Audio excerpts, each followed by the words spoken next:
something very interesting is happening in the limited overs game. I don't know if some of you followed the World T20 qualifiers. You'd have thought Ireland, Afghanistan would just lord over everybody else. They didn't make the finals. They lost a couple of matches as well to teams that they would not have been expected to lose to.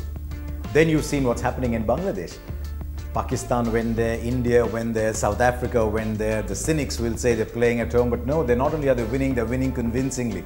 New Zealand go to Zimbabwe, they lose a one-day, a 300 chase down easily. Something is happening, and I think you'll find as you study the scores carefully that the knowledge of how to play limited overs cricket is being spread wide very quickly.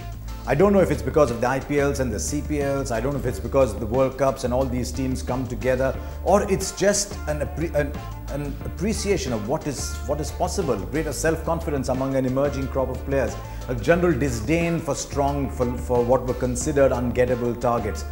But people are approaching targets with a belief that I have not seen before. Let's look at Zimbabwe though. Zimbabwe to me is the more interesting study. Over the years, Zimbabwe are known as much for the players they produce and they lose. Even this game against the New Zealand, no Brendan Taylor in there. Brendan Taylor was the one who stood for Zimbabwe cricket, no Brendan Taylor. What happens? Craig Irvine comes up and scores 100. Sean Williams gets runs somewhere else. There's a Chibaba who's scoring runs, Chigumbura scoring runs. It's telling me that one player going away is not making a difference, even to teams like Zimbabwe, which traditionally have been reliant on some players. You've got to doff your hat to Zimbabwe.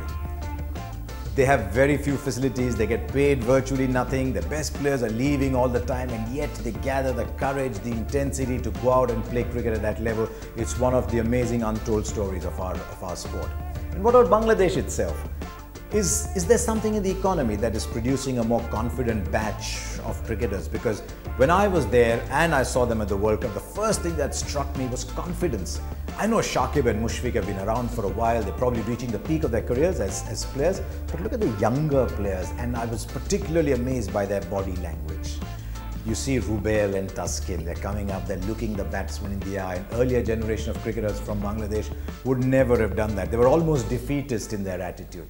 Look at the batsmen that have come through. Mahmudullah, Shaumya Sharkar, they're all taking on the bowling. They're looking back at the bowler saying, is that what you have to offer?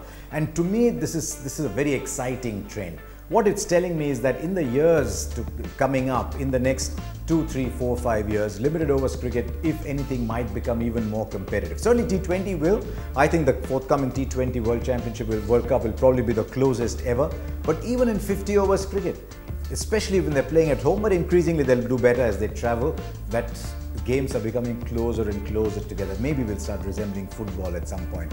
But the World T20 qualifiers, Zimbabwe beating India in a T20 and beating New Zealand in a 50-over game, you can turn around and say that it wasn't the best team. You can never hold it against a team because the opposition wasn't at full strength. It's not their problem. Seeing how Bangladesh are playing, it augurs well for the limited overs version of the game. Test cricket, I'm not quite as convinced yet. If you want to stay up to date with all my video blogs, hit the subscribe button.